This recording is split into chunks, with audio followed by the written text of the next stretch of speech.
சகோதரர்களே, ரமலானுடைய மாதத்தில் நிறைய சகோதரர்கள்ட்ட கேட்கப்படக்கூடிய முக்கியமான ஒரு கேள்வி, ஜக்காத்து விஷயத்தில் இந்த பெண்கள் ஆபரணங்களாக அணியக்கூடிய வைஃப்மார்ட்ட தங்கம் இருக்குது, ட்ரெஸ், அவங்க போடக்கூடிய ஜுவல்லரிஸ், இதுக்கு ஜக்காத்து கொடுக்கணுமா என்ற கேள்வியை கேட்குறாங்க. இப்போ 2 நாளைக்கு முதல்ல ஒருத்தர் கேள்வி அனுப்பிக்கார் சகோதரர், ஜக்காத்து கடமையான்னு கேட்டு. ஜக்காத்து கடமைன்றதுக்கு என்ன ஆதாரம்னு கேட்கிறார். குர்ஆன் நிறைய ஆதாரம் இருக்கு.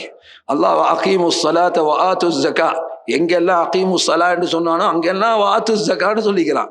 ஏன்னா சூரத்துல் பக்ராவுடைய ஆரம்பத்திலே என்ன, வமிம்மா ரஸக்னாஹும் யுன்ஃபிகூன், நாங்கள் வழங்கியதில் அவர்கள் செலவு செய்வார்கள். உலமாக்கள் சொல்றாங்க இது ஜக்காத்தை குறிக்குதுன்னு சொல்லி. அப்ப எனவே சொல்லி அதெல்லாம் கருத்து வேற்றுமே இல்லை. இப்ப பெண்கள் தங்களுடைய ஆபரணங்களுக்கு, தாங்கள் அணியக்கூடிய ஆபரணங்களுக்கு ஜக்காத்து கொடுக்கணுமா, இது நிறைய பேர் கேட்கிற கேள்வி. நோன்பு வந்தாலே இந்த கேள்வி எத்தனையோ தரப்புல என்ன செஞ்சிடும், வந்துடும். சகோதரர்களே, உலமாக்கல்ல பெரும்பான்மையினுடைய கருத்து, இப்ப எப்பயும் பெரும்பான்மையினுடைய கருத்துன்னு நீங்க சொன்னா உன்னை விளங்கி எடுக்கணும். ஒரு சாரார் இதுக்கு ஆப்போசிட்டா சொல்லிக்கிறாங்க. பெரும்பான்மையுடைய கருத்து நாங்க சொன்னா என்ன அர்த்தம், இதுக்கு ஆப்போசிட்டா கருத்து சொல்லக்கூடியவங்களும் இருக்கிறாங்க என்றது. அப்ப பெரும்பான்மையான அறிஞர்களுடைய கருத்து என்ன, ஜக்காத்து கடமை இல்லை. 2 நாளைக்கு முதல்ல ஒருத்தர் கேள்வி கேட்டாரு, கடமை இல்லைன்னு சொன்னோன்னே அவருக்கு பெரிய சந்தோஷம், அல்ஹம்துலில்லாஹ், ஜக்காத்து கொடுக்க தேவையில்லையே. பெண்கள் அணியக்கூடிய ஆபரணங்களை பொறுத்த வரைக்கும் சகோதரர்களே, இந்த ஆபரணங்கள் அது அவர்களுடைய ஆடை, அது அவர்களுடைய ஆடை, அவங்களுடைய ட்ரெஸ் அது. அப்ப இதுக்கு மார்க்கத்துல ஜக்காத்து கடமையா என்றால் இல்லை. அப்ப அடுத்த கேள்வி வருது, அப்ப 50 பவுன் வச்சிருந்தா, 100 பவுன் வச்சிருந்தா, 100 இல்லை நீங்க 1000 பவுன் வச்சிருந்தா, ஆனா கண்டிஷன் என்ன, நீங்க உடுக்கிறதா ட்ரெஸ் பண்றதா இருக்கணும், சும்மா பொட்டியில போட்டு வச்சுக்கிறதா இருக்கக்கூடாது. எனக்குச்சா, இப்ப தங்கத்துல எங்களுக்கு தெரியும் காயின் ஈக்கி, இது ட்ரெஸ் இல்லை.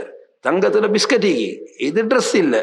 இப்ப யார் சரி ஒருவர் தன்னிடத்துல பணம் ஈக்குது, சல்லி ஈக்குது, சல்லியாகவே இது இருந்தா காலப்போக்கில் என்ன செய்யும், பொறுமதி குறைஞ்சு போகும், பொறுமதி குறைஞ்சு போகும். என்ன செய்வோம், தங்கத்தை வாங்கி வைப்போம்னு சொல்லி வாங்கி வச்சுக்காரு. ஒரு 4 காப்ப 5 நெக்லஸ் இப்படி வாங்கி வச்சுக்காரு.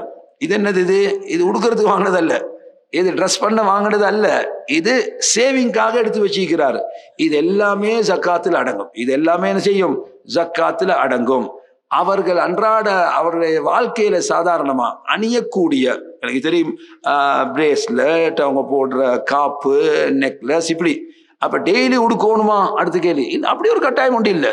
எனக்குச்சா, அவங்க நார்மலி பயன்படுத்துறதாக இருந்தால், சிலவங்க ஃபங்க்ஷனுக்கு மட்டும் யூஸ் பண்ணுவாங்க. இப்போ ஒருத்தர் கேள்வி கேட்கிறாரு, இங்க தங்கம் இல்லை போல, நாட்டில் தான் இருக்குது தங்கம், தங்கம் எங்கே இருக்குதான், நாட்டில் தான் இருக்குது. ஆனா ஒய்ஃப் ட்ரெஸ் பண்றது தானே, அது அங்க போனா என்ன செய்வாங்க, எடுத்து போடுவாங்க. சரி, அப்ப எனவே சகோதரர்களே, ஜென்ரலி பெண்கள் அணியக்கூடிய ஆபரணங்களுக்கு, ஜுவல்லரிஸுக்கு ஜக்காத்து கடமை இல்லை என்பதுதான் பெரும்பான்மையான அறிஞர்களுடைய கருத்து. அதுதான் எனக்கு ஜக்காத்து இல்லை அதுக்கு.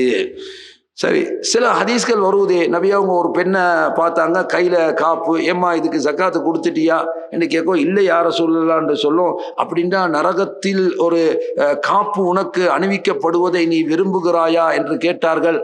அப்ப எச்சரிச்சிருக்கிறாங்களேண்டா சகோதரர்களே, இமாம் திர்மிதி ரஹிமஹுல்லாஹ் அவர்கள் சொல்கிறார்கள், பெண்கள் அணியும் ஆபரணங்களில் ஜக்காத்து கடமை என்பதை குறித்து வரக்கூடிய எல்லா ஹதீஸுமே வீக் தான்றாங்க. அது சம்பந்தமா வந்திருக்கக்கூடிய எல்லா ஹதீஸ்களுமே பலவீனமான ஹதீஸ்கள். எங்களுக்கு தெரியும், பலவீனத்தை வச்சு நாங்க சட்டம் சொல்ல முடியாது, பலவீனத்தை வச்சு என்ன செய்ய முடியாது, சட்டம் சொல்ல முடியாது. எனவே அந்த அடிப்படையில ஜக்காத்து கடமை என்று உணர்த்தி வரக்கூடிய பெண்களுடைய ஆபரணங்கள் பற்றிய ஹதீஸ்கள் அனைத்துமே பலவீனமானது என்று யார் சொல்றா, இமாம் திர்மிதி, ஹதீஸ் துறையில ஒரு அறிஞர் அவர்.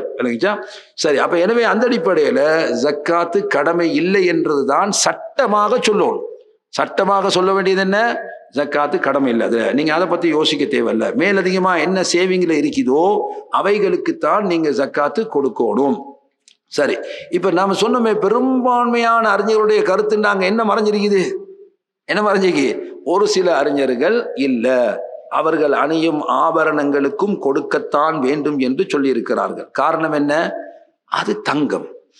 அல்லாஹ் குர்ஆன்ல வல்லதீன யக்னிஸூன الذهب والفضة வலா யுன்ஃபிகூனஹா ஃபீ ஸபீலில்லாஹ், யார் தங்கத்தையும் வெள்ளியையும் சேகரித்து அல்லாஹ்வுடைய பாதையில் அதை செலவு செய்யாமல் இருக்கிறார்களோ அவர்களுக்கு தண்டனையை சோபனமாக சொல்லுங்கள் என்று அல்லாஹ் குர்ஆன்ல எச்சரிக்கிறான். எனவே இது ஆபரணமா இருந்தா இதுவும் என்னதான், இது தங்கம் தானே, கோல்டு தான் இது. எனவே கோல்டுக்கு எல்லா கோல்டுக்கும் கொடுக்கத்தான். இது ஒரு சாராருடைய கருத்து. சகோதரர்களே, இப்ப நம்ம என்ன முடிவெடுக்கிறது? சட்டத்துல கடமை இல்லை. ஆனால் ஒருவருக்கு வசதி இருந்தால், ஒருவருக்கு கையில வசதி இருக்கு மாஷா அல்லாஹ், அது எவ்வளவு கணக்கு பார்த்து அதுலயும் கொடுக்கறதுக்கு வசதி இருந்தா கொடுங்க. ஒரு பேணுதலாக இருக்கும். இருந்தா என்ன செய்யுங்க, கொடுங்க. தங்க மெரிக்கி வைஃப்ட கடமை இல்லை எனக்கு, விளங்குச்சா, மாஷா அல்லாஹ் மிச்சம் தேங்க்ஸ் ஹசரத்துன்னு சொல்லி என்ன நன்றி செலுத்திட்டு போகாம கையில இருந்தா என்ன செய்யுங்க, அதுக்கும் எவ்வளவு ஜக்காத்துன்றதை பார்த்து கொடுங்க. சகோதரர்களே, ஜக்காத்தினுடைய அளவு உண்மையிலே அல்லாஹ் மிச்சம் சின்னதா தான் வச்சுக்கிறான். அதனால யாருமே ஜக்காத்து கொடுக்கணும்னு நினைக்கும் போது பெரிய ஒரு அமௌண்ட் போறதா நினைக்க தேவையில்லை. விளங்கிச்சா, சிறிய ஒரு அளவைத்தான் கவர்மெண்ட் போடுற டெக்ஸை விட அல்லாஹ் போட்டிக்கிற ஜக்காத்து குறைதான் இது, அப்படியா இல்லையா? அப்ப எனவே மிக குறைந்த அளவு ரொம்ப மனசுல திருப்தியோட நாங்க அல்லாஹ்வுக்காக வேண்டி அதை கொடுத்துட்டோம்னு சொன்னா அல்லாஹ் கண்டிப்பா என்ன செய்ய போறான், அதை எங்களுக்கு திருப்பி தரத்தான் போறான். ஜக்காத் திருப்பி வழங்கப்பட போகின்றது, சதகா திருப்பி வழங்கப்பட போகின்றது. நபி அவங்க சொல்லிட்டாங்க, ப்ராமிஸே பண்ணிட்டாங்க, மா நகஸ மாலும் மின் சதகா, தர்மமாக நீங்கள் கொடுக்கும் எதுவும் குறைவை தரமாட்டாதுன்றாங்க. அது எப்படி ரிட்டர்ன் வரும் என்றது அது எங்களுக்கு தெரியாது. அல்லாஹ் எந்த பக்கத்தால பறக்க செய்வான்ன்றது என்ன எங்களுக்கு தெரியாது. அதனால சந்தோஷமா என்ன செய்யுங்க. எனவே சகோதரர்களே, யாருக்கெல்லாம் ஜக்காத்து கடமையோ ஜக்காத்தை கொடுக்கறதுல மிச்சம் கவனமா இருக்கும். ஏன், ஜக்காத்து வழங்காவிட்டால் மிக கடுமையான எச்சரிக்கை. நபி அவங்க சொன்னாங்க, நாளை கியாமத்துடைய நாள்ல நீ எந்த பணத்துக்கு ஜக்காத்து கொடுக்கலையோ அதை பாம்பினுடைய ரூபத்துக்கு அல்லாஹ் மாத்துவான். என்னதான் மாற்றப்படும்? ஒரு நாகமாக, ஒரு பாம்பாக அது மாற்றப்படும். மாற்றப்பட்டு உடைய கொத்திட்டு விட போறது இல்லை, அது உடைய சுத்தி வளைச்சி சொன்னாங்க, அப்படியே ரவுண்ட் அப் பண்ணி ஆளை தூக்கி நரகத்துல கொண்டு போய் சேர்க்கும் வரைக்குமே என்ன செய்யும், அது தன்னுடைய முயற்சியை செய்யும். எதுக்கு? ஜக்காத்துக்கு. எது அந்த நாகம் என்று சொல்லப்பட்டது? எது? அவர் சேர்த்து ஜக்காத்து கொடுக்காம வச்சிருந்த அந்த சல்லி தான் அது.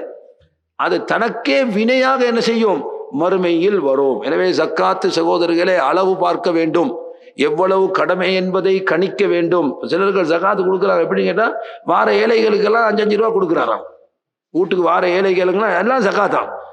இப்படியா ஜக்காத்து கொடுக்குறது?